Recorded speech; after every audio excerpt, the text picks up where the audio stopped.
مساء الخير على كل مشاهدينا ومشاهدي الثقافيه في كل مكان، وليله جديده من ليالي الثقافيه. الحقيقه قبل بدايه الحلقه بدوري ودايما واجبنا في النيل الثقافيه ان احنا نقدم التعازي في طبعا الكاتب الكبير الراحل فؤاد قنديل. هو رحل جسدا وليس ابداعا. بنتكلم عن الكاتب والروائي الكبير فؤاد قنديل، بنتكلم عن زهره البستان وغيرها من الروايات الرائعه الحقيقه اللي قدمها لنا. بنتكلم عن 16 روايه قدمها لنا فؤاد قنديل، فلازم ان احنا نقدم التعازي دايما. والحقيقه انه المثقفين والكتاب والادباء يرحلوا بجسدهم ولكن دائما اعمالهم هي الباقيه. اعتقد يمكن لحلقه النهارده بنتكلم عن موضوع مهم جدا، وهو يمكن مسابقه اخبار الادب الابداعيه اللي كانت يمكن تسليم الجوائز كان يوم بنتكلم عن 30/5 اللي فات. بنتكلم عن مسابقه مهمه جدا. معانا النهارده مجموعه يمكن من اللي حصلوا على بعض الجوائز في المجالات المختلفه. يمكن مجله اخبار الادب صدرت 1993، ودايما بندين بالفضل للكاتب الكبير والروائي جمال الغيطاني. ويمكن لما بنتكلم عن مسابقه جديده وتحديث دايما لفكره اخبار الادب وبعض المسابقات الابداعيه، نتكلم عن دور مهم جدا ليمكن دور المجله في الوقت الراهن. في بعض الاحيان كانت بعض الانتقادات بتوجه ليها في فتره معينه تحديدا انه ابتعدت عن دورها وان اصبحت مسيسه او موجهه، ولكن المسابقه اعادت الروح ليها مره ثانيه، اعادت القاء الضوء على الشباب بشكل كبير. يمكن المسابقه كانت بتنظيم من وزاره الثقافه وايضا وزاره الشباب، وطبعا تحت رعايه طبعا جريده او صحيفه اخبار اليوم. اتكلم عن مجالات مختلفه واعمال ابداعيه مختلفه، والنهارده هنقدم لحضراتكم بعضا ممن حصل على الجوائز في المجالات المختلفه. بنرحب طبعا بالشاعر محمد سالم عباد او دكتور محمد. ازيك يا دكتور؟ اهلا وسهلا. كمان طبعا الشاعر الكبير، بس انا بقى بفضل ان هو طبيب جراح وشاعر كمان. كمان معانا ضحى صلاح حسن، وهي حصلت على الجائزه في مجال الروايه. اهلا بيك يا ضحى. اهلا بحضرتك.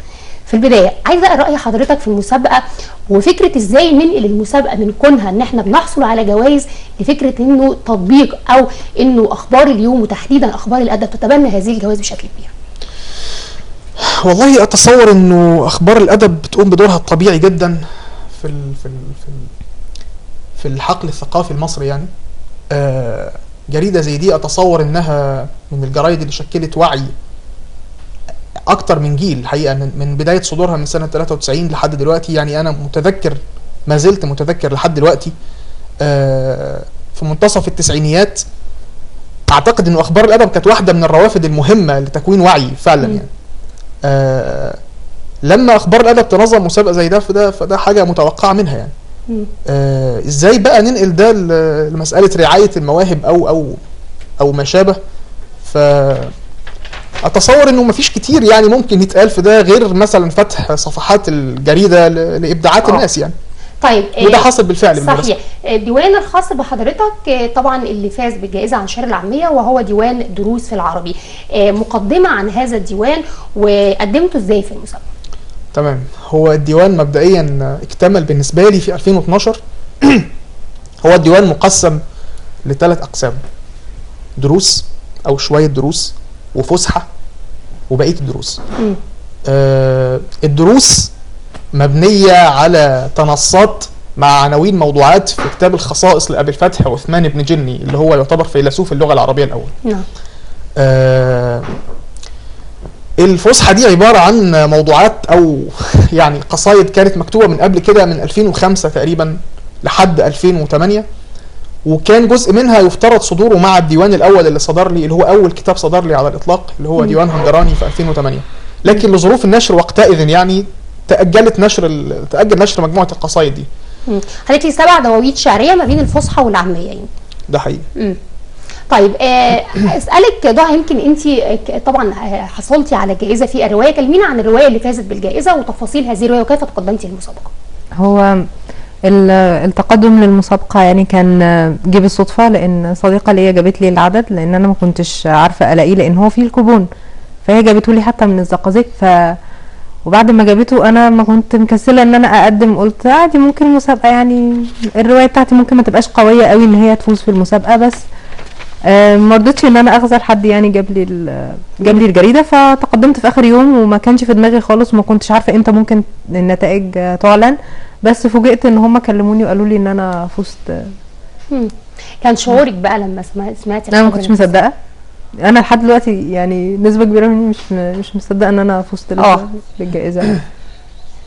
انت اسم الروايه اللي حصلت على الجائزه يمكن روايه اسمها صح فانيلا، انا قلت نطقت الاسم صح؟ فانيلا دي لا دي فانيلا دي اول مجموعه انا نشرتها، ثلاثيه روايات قصيره. اللي انا قدمتها في المسابقه روايه اسمها سهم غرب، دي برضو روايه قصيره. يعني هي طبعا تطورت بقى عن كتابتي الاولى. هي كانت الروايه خدت تكنيك دائري في السرد، ومزجت التكنيك الدائري مع نمط الرسائل، وهو يعني نمط غير شائع شويه في الروايات الحديثه، ويعني انا مبسوطه ان انا فزت. طيب هسأل حضرتك دكتور محمد، العمل والجمع بين الطب وكتابه الشعر، الفكره جات لك ازاي، وازاي قدرت انك او الموهبه بدات امتى تقول انا هكتب شعر، وبدات الموهبه معاك ان هي تبقى؟ والله اقدر اميز بين، زي ما قلت من قريب في حوار يعني، اقدر اميز بين 3 بدايات للكتابه. في بدايه مع الطفوله، كان الواحد بيقلد اللي بيقراه وبيقلد اللي يشوفه، وكان غالبا ده قصص بوليسيه غير مكتمله يعني. بعد كده يمكن في المراهقه المتاخره شويه 15 16 سنه بدات اكتب تجارب شعريه، شعريه فصيحه كان معظمها، برضو كانت غير مكتمله، تاثرا بنزار قباني طبعا في المقام الاول وإيليا ابو ماضي ساعتها يعني. بعد كده كانت البدايه الثالثه اللي فضلت مستمر بعدها يعني عند 21 سنه مثلا او شيء. الجمع، وحضرتك يمكن صدر ليك 7 دواوين، الجمع بين الفصحى والعاميه صعب في كتابه الشعر؟ مفيش حاجه صعبه، هو يعني ويليام بليك كان بيكتب وكان بينحت وكان بيعمل كل حاجه طيب اي حد انه احنا طبعا عايزين نسمع جزء من قصائد حضرتك، او فصحى او عاميه زي ما تحب. جميل، خلينا في الديوان نفسه بقى. اتفضل. اوكي.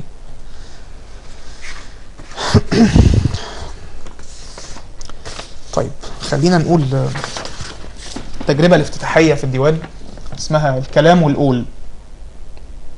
همت وما همت لمت مبعترها ولا لمت، همت شفايف بيها والبرهان جرح الشفايف عندما همت، خفت لنجدة ربها الولهان فاتكعبلت في الصفحة والأذهان. يا خفتك راح تعمل ايه خفتك للي فضل والهان وعز وهان. لما أردت القول عصرت التتك، شاعر فتك قال لي انت شاعر فتك. الكلمة طلعت من سخيف القول بس انبهرتي وفزت بمحبتك. من أول الزلمة لآخر الزول وقفوا في صعيد واحد وأنا أبو الهول مستنظرين من الصخر قال خطبة، فطلعت من صمت القرون من دول. أول كلام الصخر واو ندبة وحسرتاه على العامة والنخبة. كل الكلام كان في حقيقته امتلاك، مملكش غير القربة والعشبة. زاهد في جنة حرفكم أو ملاك، سموني كيف ما تحبوا، لكن هناك في جزيرتي ذات اليأس والحكمة راح تعرفوا فين النجاة والهلاك. مشكوم كممرات فحل ذي شكمة، باللكمية الكلمة واللكمة. كامل جناحي من جناح الذل، طاير في جو الأودية البكمة. نشفت قوالتي والكلام بيدل، طرحة قصدت تشف تل في تل. ما تسمي يما على الغلام، سمت بس الغلام كافر. عتل. الله، جميلة. ضحى، بدايتك مع الكتابة وتجربتك احكي لي عنها. هو أنا بدأت كتابة يمكن في 3 إعدادي كده، كنا بناخد رواية وقتها رحلة إلى مركز الأرض. فأنا لما قرأتها كنت متضايقة جدا إن ما فيهاش بطلة، زي رواية زي دي بتدرسوها لنا ما فيهاش بطل. فقلت أنا لازم أكتبها من جديد وأحط بطلة بقى وأشيل البطل ده خالص. فلما عدت كتابتها لقيتها روايه مختلفه تاني. بس فعجبني بقى ان انا كده اهرب بقى من المذاكره واقعد بقى ان انا افضل اتخيل واكتب وكده. وكتبتي فعلا وبداتي تعرفي او تدركي ان انت عندك موهبه الكتابه؟ انا كتبت، انا عندي كشاكيل كتير جدا من وقتها. بس اهرب بقى من المذاكره واقعد اكتب. احكي لي بقى عن الملامح العريضه للروايه، او انت ايه اللي انت بداتي تكتبي، ايه تزودي، ايه تعملي، ايه تكتبي ازاي، اسلوب الكتابه. احكي لي عن تجربتك مع الروايه نفسها. مع الروايه كعموم. انا ابتديت ان انا بعد ما درست في دار العلوم الروايات القصيره، ابتديت ان انا احس ان هي كده كده فن دلوقتي على الساحه مش منتشر قوي، وحسيت ان هو فن جميل جدا. ولما ابتديت اجرب ان انا اكتب روايه قصيره، يعني دخلت في العالم بتاعها واصدرت ثلاثيه روايات قصيره وتبعتها بثلاثيه اخرى. بعد كده لما انهيت ابتديت اكتب سهم غرب وقدمتها في المسابقه. كانت عجباني قوي فكره ان مسابقه اخبار الادب هم كانوا عايزين حجم الروايه ما يبقاش كبير، وانا دايما بيبقى عندي مشكله في ان انا اتقدم لاي مسابقه، لان هم بيحتاجوا روايه 40,000 كلمه او عددها كبير جدا. فانا ما بحبش يعني نوعا ما الادب اللي بيتقاس بالشبر. فبالنسبه لي كانت مسابقه اخبار الادب مناسبه جدا، وقدمت، ويعني دي كانت حاجه كويسه ان الروايه تنول اعجاب المحكمين. يا دكتور، عايزه اسالك كمان عن فكره انه اخبار الادب زي ما قلت في المقدمه، يمكن طبعا يعني استاذنا الكاتب الكبير جمال الغيطاني كان دايما بيخلي لها طعم مختلف. وبالمسابقه دي رجعنا نقول ان اخبار الادب بدات ترجع مره تانية بشكل قوي، بدات انها تقدم الشباب بشكل قوي. راي حضرتك ايه، ورايك في فكره انه تبني الاخبار اليوم بشكل عام او لبعض الصحف القوميه لبعض المواهب الشابه؟ طبعا مش بتكلم حضرتك روائي كبير ويمكن قطعت الطريق قطعت الطريق باشواط، ولكن عموما في شباب في بدايه الطريق عايزين نقول ازاي نبتدي ناخد بايديهم. هل يتوقف الموضوع عن نكون ان احنا نقدم مسابقه، ولا في خطوات بعد كده ممكن نساعدهم فيها ان احنا نقدمهم، ان احنا نطبع لهم بعض الدواوين او حتى الروايات الخاصه بيهم؟ والله اتصور انه مش هنلقي بقى الامر بتبعاته كلها على اخبار الادب بس، مش تحيز ليها ولا حاجه، يعني ربنا يكرمهم كتر خيرهم يعني. بس الفكره في انه ان في جهات تانية قد تكون منوطه بده، يعني وزاره الثقافه فعلا بتعمل ده بشكل ما او باخر. سلاسل المطبوعات المفتوحه لكل الناس موجوده في وزاره الثقافه كتير، في هيئه اصول الثقافه وفي المجلس الاعلى للكتاب. اللي عايز يقدم كتاب للنشر ده متاح يعني. انا مش بصدد برضو نقد السياسه الثقافيه للدوله، او انا ولا معاها ولا ضدها يعني، مش متاحه قوي لا خالص يعني. المساله بس انه ان ده واقع قائم بالفعل. يعني مدى مصداقيته بقى او عدمها انا مش معني بيه بصراحه دلوقتي يعني. وفيما يتصل بمذاق اخبار الادب برضو، يعني استاذنا جمال الغيطاني سايب اخبار الادب في بدايات 2012 على ما اذكر. صحيح 2012. جت بعديه استاذه عبله الرويني، وكان في طعم برضه لاخبار الادب مع استاذه عبله الرويني. بعد كده جت فتره انتكاسه كده بسيطه نقول فتره الاستاذ الكاتب الصحفي بس سين بقى من الناس وبعض الانتقادات اللي وجهت ليه، وفكره تسييس اخبار الادب، وفكره انه كان الاخوان وقتها، وانه بس في النهايه لا الحقيقه كان الامر كان سيء جدا يعني. فضلت اخبار الادب زي ما قلت رجعت مره ثانيه لدورها الرائد. ولازم برضو نلقي الضوء طبعا ونشكر الاستاذه عبله الرويني، لانها فعلا اهتمت وقتها برضو بالشكل المهم جدا لاخبار الادب. ده حقيقي ده حقيقي. وخلينا نقول انه في 2012 صدر يمكن العدد ال1000 لاخبار الادب، فلازم ننوه لده. ولازم كمان الناس ما تعرفش كتير عن المجله دي، يمكن المواهب بيعرفوا عنها والشباب، ولكن يا ضحى تفسري بايه ان اخبار الادب البعض مش بيعرفها بشكل كبير، ان مفيش فكره انه التواصل مع الناس زي غيرها زي من بعض المجلات الاخرى؟ هو دلوقتي يعني الفكره مش على جريده اخبار الادب بس، معظم الناس دلوقتي بتميل ان هي اي حاجه تبقى الكترونيه، وبيميلوا اكتر بوسائل بقى اللي هي التواصل الاجتماعي واي حاجه بتتنشر عليها.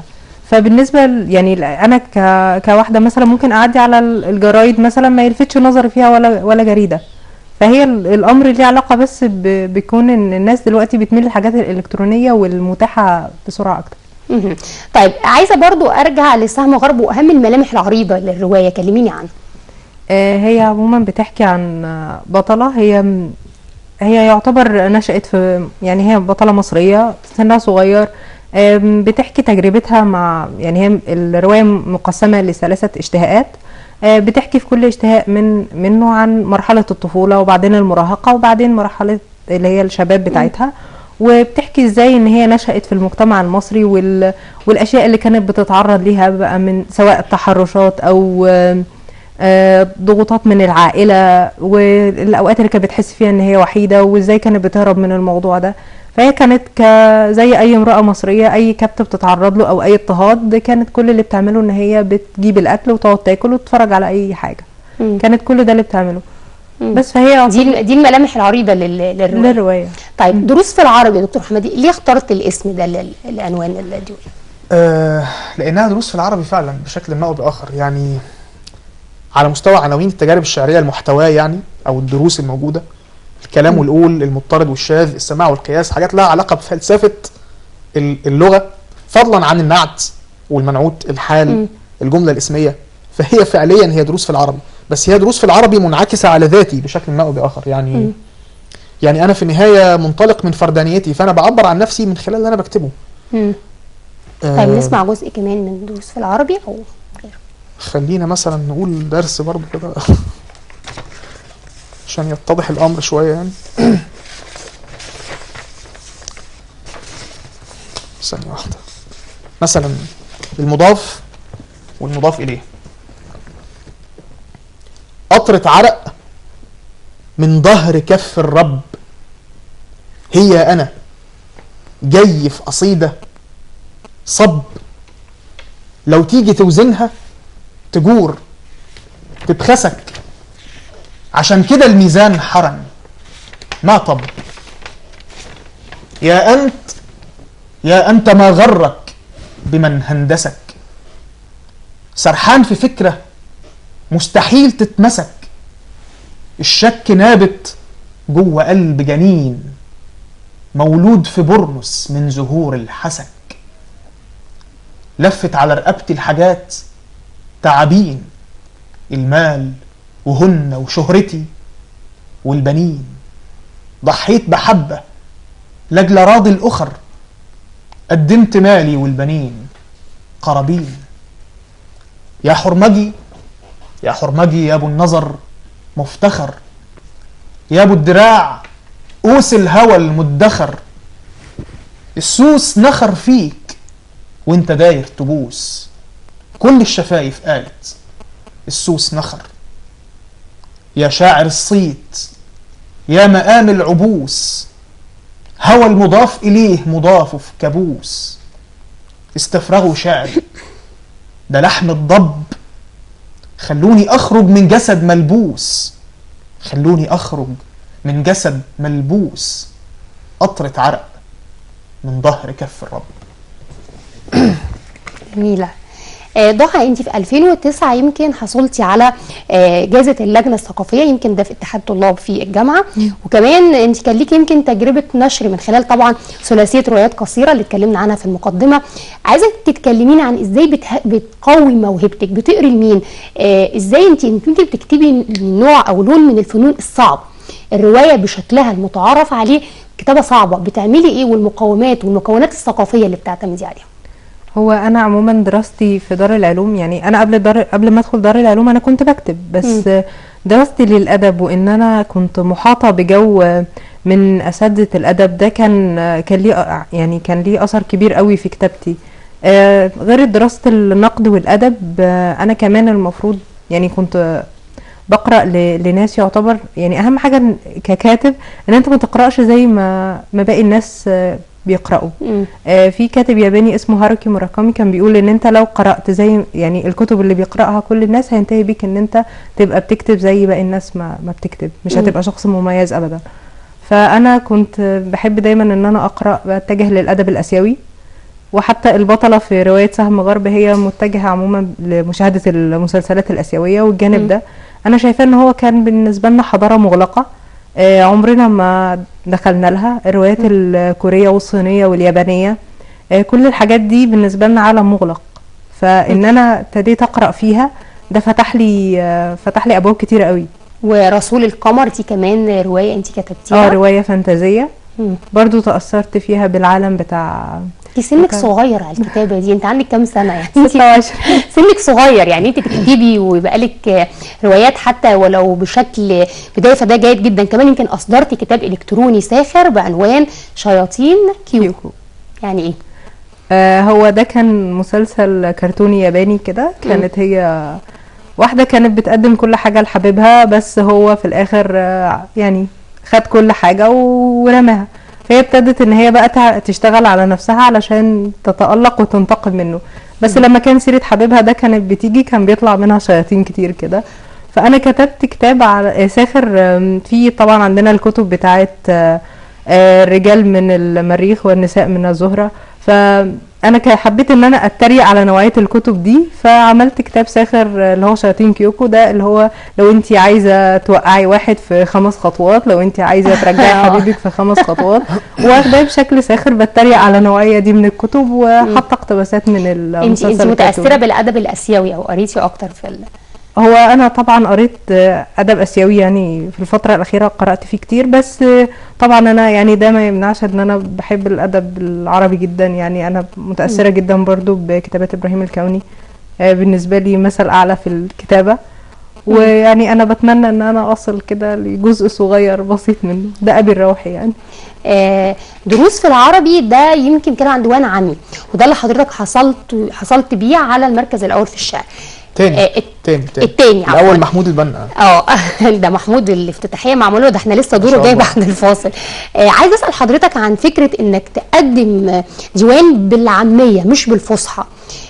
هل ده ليه دلاله معينه او معنى معين، ولا ده الاقرب لقلبك، ده اللي شايف انه بيعبر عنك بشكل اكبر؟ لا والله المساله مش كده، يعني قلبي شاعر فصحى، يعني المساله مش كده والله. ايه قلبي شاعر فصحى. سلام. قلبي شاعر فصحى.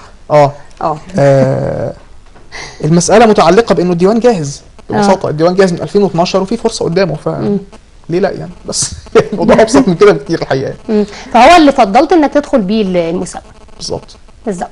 طيب يمكن ياسر رزق او الكاتب الصحفي ياسر رزق برضو كان بيدعم المسابقه. طبعا وزاره الثقافه، دكتور عبد الواحد النبوي وزير الثقافه كان يمكن او الوزاره بتدعم المسابقه. كمان اتكلم عن وزاره الشباب، دكتور خالد عبد العزيز الحقيقه هو مهتم جدا بمعظم الانشطه الثقافيه الخاصه بالشباب بشكل كبير، سواء بشكل مسابقات او غيرها من طبعا الانشطه الثقافيه المختلفه.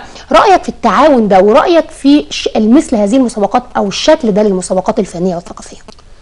والله الحقيقه انا مش متابع قوي الدنيا قبل كده كانت عامله ازاي يعني، بس اتصور انه تعاون بين اكتر من هيئه بالشكل اللي واضح في المسابقه دي ده جديد اصلا على الوسط الثقافي المصري يعني. قد يكون في سابقات لده بس انا مش ملم بيها، بس هو اكيد تبدو بادره خير يعني، تبدو بادره خير جدا يعني. رايك يا ضحى برضو فكره التنسيق بين بعض الجهات التنفيذيه والوزارات، بنتكلم عن الثقافه والشباب، وطبعا اخبار اليوم ممثله في اخبار الادب، في دعم مثل هذه المسابقات، وايه المطلوب منها في الفتره الجايه؟ وشايفه انه دورها بيتوقف عند الجوائز واكتشاف المواهب وتقديمكم بشكل جيد والقاء الضوء عليها وتشجيعكم سواء بشكل مادي او معنوي، ولا مطلوب منها الدور اكبر الفتره الجايه؟ اعتقد يعني ان يعني هي بالنسبه لجريده اخبار الادب عموما المسابقه اللي هي عملتها دي انا شايفاها ان هي يعني مستوفيه كل شيء، وشايفه ان بالنسبه للتعاون مع الوزارات التانية ده هيبقى هو مفيد ليا انا كواحده بتقدم للمسابقه. شايفه ان في كذا جهه داعمه للمسابقه دي، فبيدي نوعا ما للجائزه شيء من الوزن او الثقل. اكيد. بس انا شايفه ان يعني هم دورهم طبعا يعني هم يعني اعتقد هيعملوا اكتر من كده مثلا. انا شايفه ان هو شيء مناسب يعني، ده شيء جيد او بدايه جيده يعني. هم بدايه جيده يعني، هم دلوقتي عملوا مسابقه وجوائزها انا شايفه ان جوائزها يعني كويسه جدا. واعتقد ان هو يعني في المستقبل مثلا ممكن تضم خطه كمان للنشر للاعمال الفائزه، زي مثلا بعض الدول العربيه مثلا لما بتعمل مسابقات بيحطوا خطه نشر للاعمال الفائزه، بس بتبقى مثلا مشكلتها ان هي بتبقى احتكار 3 سنين للعمل او كده، فممكن ده مثلا هم يحطوه تحت في الخطه بتاعتهم القادمه يعني. بشكركم شكرا جزيلا. بس عايزه قبل الفاصل اقول فعلا تم منع انه يبقى في اصدار بعض الروايه او الدواوين الشعريه الخاصه بيكم، ده حقيقي من تنظيم المسابقه؟ هم منعوا ان حد ينشر بعض الدواوين او الروايات؟ منعوها ازاي؟ منع ان يتم نشر اي دواوين خاصه بيكم بعد المسابقه او فتره المسابقه. هل ده لا هو فهمني النقطه دي لان لازم المساله دي حاجه فيري كومن، حاجه شائعه في كل المسابقات انه بيحظر انه العمل المتقدم به للمسابقه صاحب العمل ينشروا في جهه قبل اعلان النتائج. قبل اعلان النتائج بالظبط. طيب خلينا نخرج لفاصل. بشكر حضرتك شكرا جزيلا الشاعر محمد سالم عباده طبعا، والحاصل على المركز الثاني في الشعر دروس في العربي. بشكر كمان ضحى، يمكن روايه جيده جدا تستحق ان انت يبقى يكون ليكي اعمال قادمه واقوى كمان. بشكرك شكرا جزيلا. بعد الفاصل واستكمالا لتوزيع جوائز اخبار الادب وهذه المسابقه الهامه جدا واستكمال الفقرات اللي هي لكم.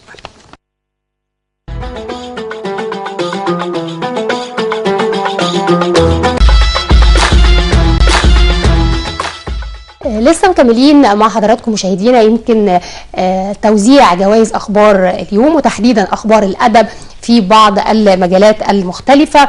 يمكن في الفقره دي بنقدم فروع مهمه جدا. بنقدم في البدايه طبعا اسماء سليمان، وهي حاصله على المركز الثالث في فرع الشعر العاميه عن ديوان شعري بالعاميه المصريه بيسمى فاصل من الحكايات. ازيك يا اسماء؟ كمان معانا محمود البنا. الحقيقه ان محمود بقى كده حظي بالافتتاحيه لاخبار الادب، طبعا ليه رئيس التحرير طارق الطاهر، وهو بيتكلم عن اول الاوائل. اتكلم عنك واتكلم عن فكره الديوان اللي قدمته وفكره المزج بين العاميه والفصحى. لو حضرتك تكلمنا عنه، طبعا ده الديوان اللي اتقدمت بيه في المسابقه وحصلت على المركز الاول. هو الديوان اسمه مقام الليل، هو ديوان تجربه ذاتيه، يعني من البدايه للنهايه هو تجربه ذاتيه تخصني انا. يعني عناصر كتابة الشعر أو مقومات كتابة الشعر ما كانتش بتتدخل بشكل كبير في كتابة القصيدة في الديوان. هو تجربة إنسانية تخصني من أول قصيدة لآخر قصيدة. حتى أنا بدأت الديوان بقصيدة اسمها موال الفؤاد الخالي، ونهيته بقصيدة اسمها أبكي. البداية أنا بقول نعم وأبدأ من صلاتي عليا أنا ونفسي في الليالي سوية، وبختم القصيدة بقول ما لم تكن رحالة لا تكون. فالديوان من بدايته لنهايته بيخصني انا كمان بشتبك مع الاخرين في الديوان. يعني الديوان مش بيتكلم عني انا بس، الديوان بيتكلم عن عوالم كتير وناس جوه العوالم دي، لكن في حاجة بتربطني بيهم. يعني حتى انا في قصيدة اسمها ذات اهدتها لمجموعة من الكتاب والفنانين، يعني محمد شكري، سامي سعد، شارلي شابلن، عنترة، احنا كلنا ابراهيم اصلان. وسميت القصيده ذات على اسم روايه ابراهيم اصلان، لان احنا كلنا كان بيجمعنا داخل القصيده لا حاجه ذات معينه. الله ابراهيم مش ابراهيم اصلان ولا ايه؟ ذات طيب لا انا مش على اي حال. طيب اسماء، هسالك عن كمان تجربتك مع فاصل من الحكايات، قدمتيها ازاي؟ وكمان انت اخترتي العاميه، اللي انت تقدمي الديوان بالعاميه وليس بالفصحى. احكي لي عن تجربتك مع اخبار الادب ومع فاصل من الحكايات. تجربتي مع الديوان نفسه هي اول تجربه مكتمله، مش اول تجربه ليا في الكتابه، لكن اول ديوان اقدر اسميه كده ديوان مشتمل على مجموعه افكار ومجموعه شخصيات. الديوان فاصل من الحكايات الشخصيه جدا، ذاتيه جدا، لكن كلنا عارفين انه كل ما نتعمق جوانا اكتر كل ما نوصل للاخر. ديواني في ابويا، في امي، في حبيبي، في زوجي، في صديقي الغائب، وفي اصدقائي الحاضرين. بتكلم عن نفسي ومش منشغله قوي في الديوان ده خصوصا بالقضايا المهمه قوي، يعني ليها مجالها وليها قصائدها، لكن الحقيقه الديوان خالي من الشعارات الكبيره، هو فاصل من الحكايات الذاتيه جدا. طيب قبل ما نبتدي يعني نتطرق للديوان ونقرا بعض من اشعار الديوان، لكن كلميني عن اخبار الادب، كلميني عن المسابقه، ازاي تقدمتي، ازاي شعورك لما حصلتي على الجائزه في الشعر؟ ازاي تقدمت؟ الحقيقه من الفضل لزوجي. زوجي الشاعر ايمن ثابت، هو اللي قدم لي في المسابقه. انا كنت انا بحترم الشعر جدا، فلدرجه ان انا حتى مستصغره التجربه على المنافسه في مسابقه مهمه زي مسابقه اخبار الادب، لكنه كان مؤمن بيا. والحقيقه محمود صديق من زمان، وهو كمان كان مؤمن جدا بفوزي. هم اللي كانوا مؤمنين بفوزي اكتر مني، فهو قدم لي. وبعدين مشي الوقت، ويوم بقى النتيجه لما قالوا لي ان انا كسبت، الحقيقه هي كانت مفاجاه ساره جدا جدا. انا انبسطت جدا لاسباب كتير، مش بس ان انا كسبت في مسابقه، كمان انا لما عرفت اسامي الفايزين خصوصا في المجال اللي انا قدمت فيه شعر العاميه، انا احترمت جدا لجنه التحكيم، يعني احنا بنشكرهم الحقيقه. هم بحثوا عن الشعر ولم يبحثوا عن صحيح. اسماء من يكتبون الشعر. صحيح. يعني انه محمود ياخد اول، يعني عاده الواحد في المسابقات يا ريتني خدت اول كده، لا الحقيقه النتيجه مرضيه جدا. احساسك انك هتحصل على المركز الاول بمقام الليل او مقام الليل والجديد اللي شايف انك قدمته، وكمان لجنه التحكيم ورايك فيها ورايك في المسابقه بشكل عام في اخبار الادب. طيب انا هبدا السؤال من الاخر. انا رايي في المسابقه ان هي مسابقه مهمه جدا على المستوى الادبي. جريده اخبار الادب كلنا نعرف جريده اخبار، انا متابع غير جيد لجريده اخبار الادب، لكن هي الجريده اللي بتصدر الثقافه والاخبار عن صحيح. الثقافه. صحيح. على مستوى القاعده الجماهيريه هي طبعا مهمه ان انا افوز بجائزه فيها يعني. ايماني بان انا هفوز مثلا او ان ديواني هيفوز، انا مؤمن بديوان مقام الليل. ايماني يعني انا مؤمن بيه بشكل كامل في كتابته. يعني ممكن يكون الموضوع فيه او شهادتي انا مجروحه، لكن انا بقول ان شهادتي مش مجروحه في الديوان. قصايد الديوان فيها تجارب كتير جدا من رايي، يعني في رايي المتواضع. طب يلا نسمع ان كده هي جزء بتضيف حاجه يعني من ديوان الليل او مقام الليل عفوا، جزء من هذا الديوان. طيب انا هقول قصيده اسمها مصباح فؤاد حداد. كانت الايام ليالي في خيال الشاعرين، قالوا الاتنين فينا واحد صوت وواحد بغبغان. كان فؤاد حداد بيسأل سندباد الجنة فين، قال له في الأيام ليالي تضوي ليل المهرجان. في الزمن محموم بيتقلب على جنبين، فوق سرير المصطفى سيد ولد عدنان. أن بنهرب من العجب والموت لفين، والعجب والموت حكاية مطرقة وسندان. على الناس حتى لو في مجمع البحرين، على الطير في سماه طاير ومفلوت العنان. يقول الشاعر المقسوم على شطين، وما المعنى سوى الشاعر بيقرأ صورة الإنسان. صباح الخير على الموت اللي طالل من العينين، صباح الحيرة في البر اللي مش بر الأمان. بنبكي والزمن موال على دم الحسين، ونرقص والزمن والعدل في الميزان. ونبكي ساعة الليل اللي يضويه شمعتين، ونبكي عنترة مطعون بموال الميدان. ليلة الحضرة الزكية في المديح الزين، بادليني كاس وخطوة وعود ريحان. لما قال الجن جلاب المدامع للعينين، من طرف واحد متيم منتشي وانسان. وقال الشاعر الأعمى أبين زين أرقص زين، وقالت شهرزاد الحب أعمى النظر وجدان. ويمكن أحكي والأيام ليالي قصتين، ولا يمكن يكون الضرب واحد والخطى سيان. جميلة جميلة الحقيقة، تستحق يعني هو الحكم للناس، ولكن يعني بالتوفيق دايما. وطبعا يمكن الشاعر محمود البنا تستاهل الافتتاحية بصراحة اللي اتكتبت في حقك، وبالتوفيق دايما. أسماء، قولي لي جزء من فاصل من الحكايات وتجربتك مع الديوان، وانت قلتي لي انك عبرتي فيه عن ذاتك. صحيح. عبرتي فيه عن كل تفاصيل حياتك بشكل بسيط. احكي لي عن تجربتك مع فاصل من الحكايات. ممكن نقول ان القصايد الديوان بدأت في مرحلة الجامعة. قصايد الديوان ده بدأت مع الانفتاح على العالم بناسه، مش بكتبه بقى. قبل كده انا بشوف العالم من خلال الكتب والاسماء اللي طبعا غيروا من نظرتنا للدنيا كلها، لكن انفتحت على الناس. بدأنا نشوف الشباب بقى وتوجهاتهم، انفتحت على تجاربي الخاصة، الصداقة، الحب، الكره، الاستغراب، الدهشة. فالحقيقة أنا قررت أكون مدهشة في الديوان. يعني نسمع جزء من فاصل من الحكاية. تمام. قصيدة اسمها من القاهرة للجرح عام. حبيبتي ليه الموج ما بيهونش على الناس البكا، ولا عمره كان بيسيب لهم الحلم بيت، ولا عمره طيب جرحنا، وليه احتمالنا للوجع بيهزنا مع انه عادت كل يوم. 2 وش الطريق دمي، دم القصايد دمعتي، والبنت دمعتها لدمي. البنت كانت على الترابيزة عقدين فل، وانا كنت بياع للهوى. البنت كانت لي السقاية، وكنت انا دايما عطش.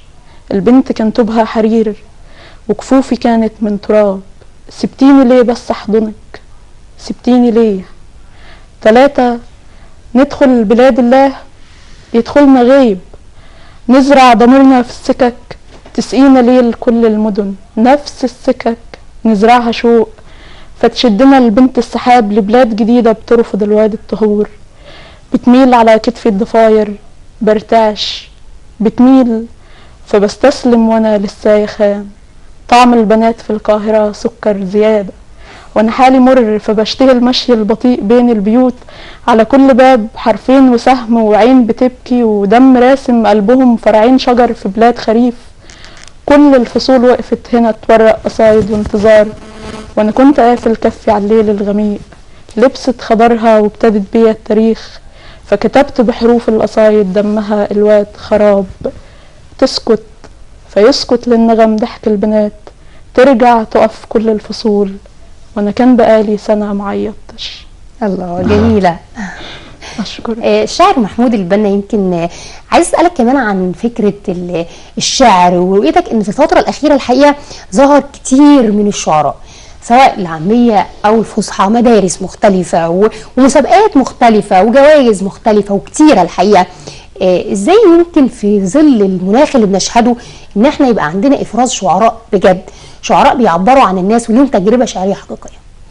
هو البداية ان الاسس تتغير، يعني المعايير اللي شاف من خلالها الشعراء اللي هم موجودين دلوقتي بعدد كبير جدا في قصيدة الشعر العامية، المعايير تتغير من عندهم شوية يعني.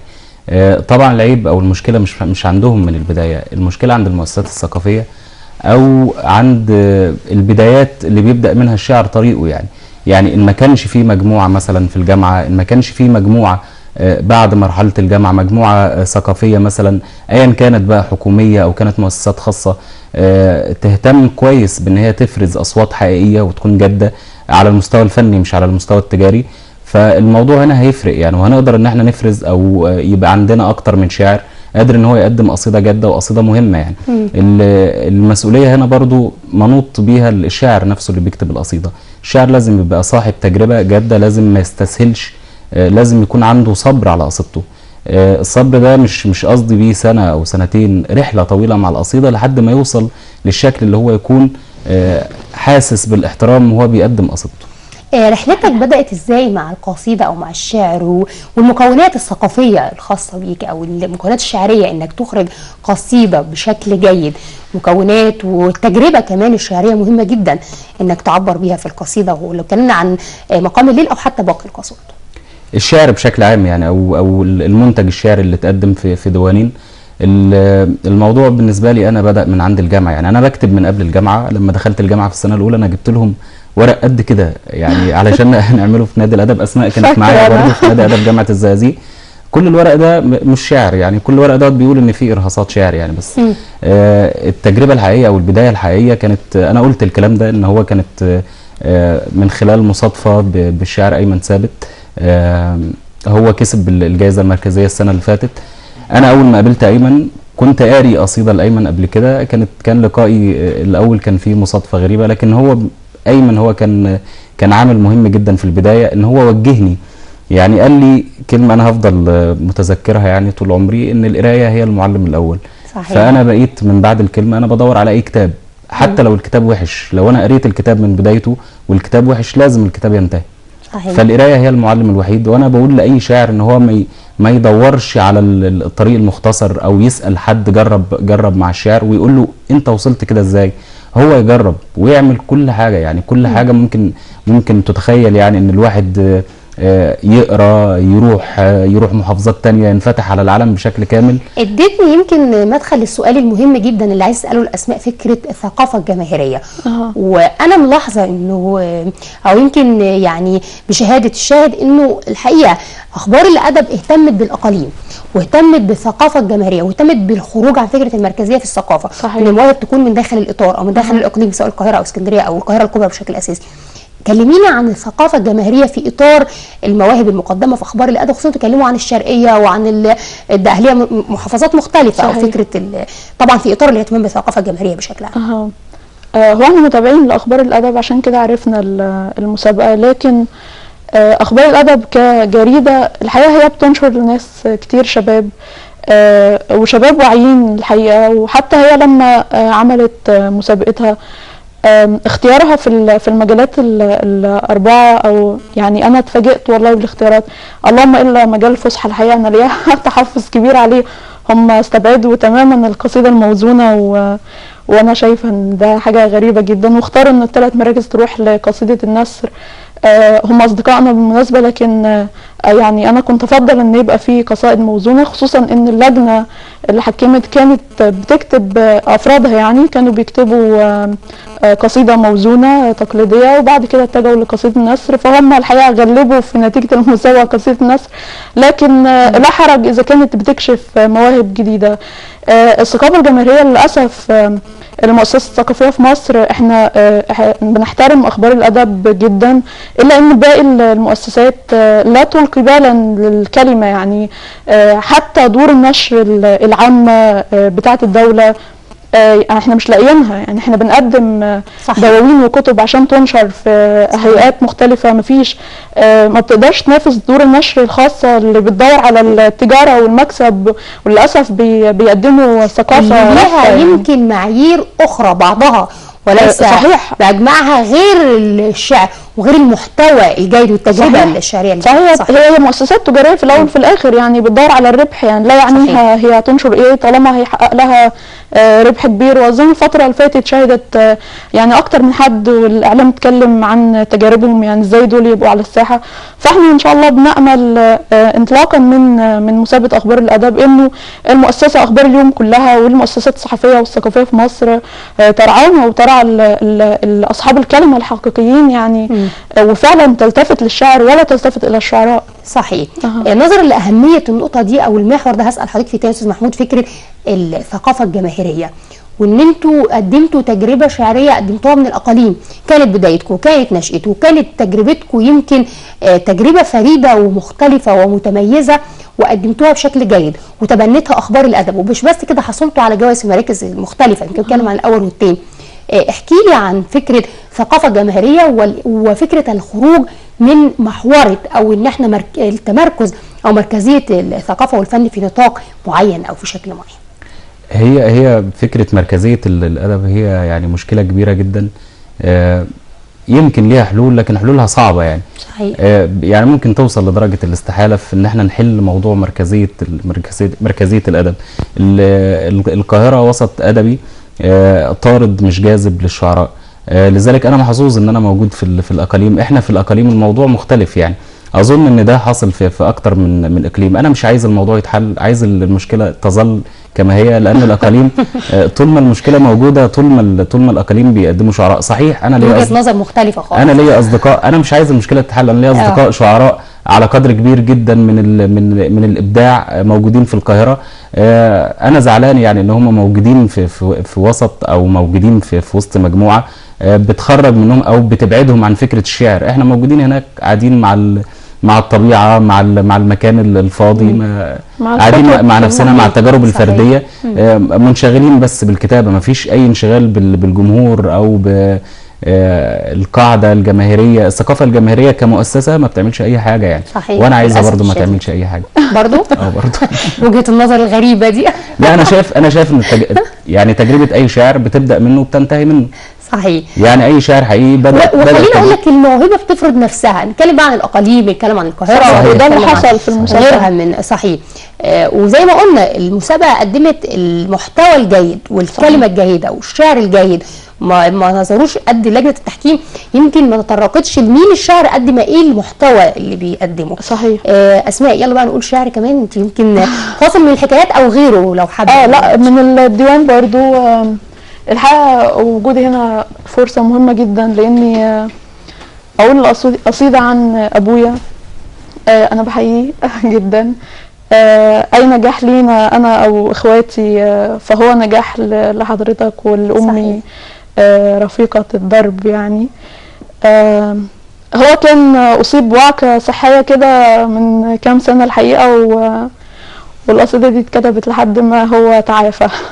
قصيده قصيره لابويا. منين اجيب صوتك يا ابويا لما يسرح في البيوت صوت السكوت، ويضم جرحي في الخلا ليل اليتيم، ويدور يفرق في المواسم حبهان للعاشقين المر، وانت الحب بعدك كله هان.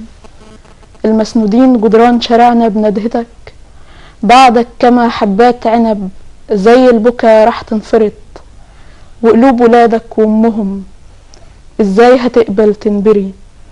والآه والآه وحسبي واعملي وياكي واهدي وابدأي، كاتب الكتاب مين الولي، زغرودة أمي تجيب لفين من غير صدى، والحب مين هيفرقوا في جيب المرايل، والعيال التايهة مين هيلمهم، مين اللي هيعلمني إن الصبح يبدأ من عينيا لو تغيب. الضلمة ما بتسترش جرح، الضلمة ما بتسترش جرح، استرني يابا وعاك تغيب. كملي. بس خلصت القصيدة. جميلة جميلة الحقيقة. أشكرك. يمكن عايزة كلمة أخيرة كده بشكل سريع ننهي بيها حوارنا. أستاذ محمود اتفضل. كلمة، أنا سعيد جدا بوجودي هنا في البرنامج، سعيد باحتفاء جريدة أخبار الأدب، سعيد بمحبة الناس اللي أنا حسيت بيها، يعني حسيت بيها كتير جدا. محبة الأصدقاء اللي بيكتبوا شعر كانت جايزة كبيرة، يعني أكبر من أخبار الأدب. كلمة أخيرة أسماء. طبعا هو الكلام معاد، لكن فعلا احنا بنشكر مجلة جريدة أخبار الأدب جدا، بنشكر مؤسسة أخبار اليوم كلها ووزارة الثقافة ووزارة الشباب على رعايتهم لمسابقة مهمة، ونتمنى ما يبقاش الدورة الأولى هي الدورة الأخيرة، نتمنى صحيح. تستمر الحقيقة. بنشكره جدا، والبرنامج احنا متابعين جيدين لبرنامج ليالي، وهو لو متشاف كويس في مصر يعني أعتقد إنه هيبقى من البرامج اللي هتغير من النظرة للمثقفين وللأدباء خصوصا الشباب. ربنا يوفقك ويوفقنا. بشكرك شكرا جزيلا. أسماء سليمان الحاصلة على المركز الثالث في فرع الشعر العامية، طبعا عن ديوان فاصل من الحكايات. بشكر كمان الشاعر الجميل محمود البنا عن طبعا الحاصل على المركز الاول عن ديوان مقام الليل. ما اتكلمناش عن ذات، نتكلم عنها بقى ان شاء الله في حلقات جايه ان شاء الله. بشكركم شكرا جزيلا. اذا مشاهدينا اتكلمنا في حلقه النهارده عن مسابقه اخبار اليوم. شكر الحقيقه لكل من قام على هذه المسابقه، شكر طبعا للكاتب الصحفي ياسر رزق يمكن رئيس تحرير مجله اخبار اليوم، شكر كمان لوزاره الثقافه وايضا وزاره الشباب. والحقيقه بنتمنى انه مش بس يكون عندنا مسابقات وجوائز وان الدورات تستمر في السنوات المقبله، ولكن ايضا نتمنى انه يتم تبني بعض المواهب بشكل عملي، لان الحقيقه الشباب يمكن بيقابلوا بعض المشكلات في فكره تبنيهم بعد كده وبعض الاصدارات الخاصه بيهم. بشكر حضراتكم شكرا جزيلا، بشكر كل زملائي وبشكر طبعا المخرج المبدع ايهاب جمال وبشكر رئيس تحرير سامح محجوب. بشكر حضراتكم شكرا جزيلا. بكره ان شاء الله ليله جديده من الليالي الثقافيه. تصبحوا على الف خير.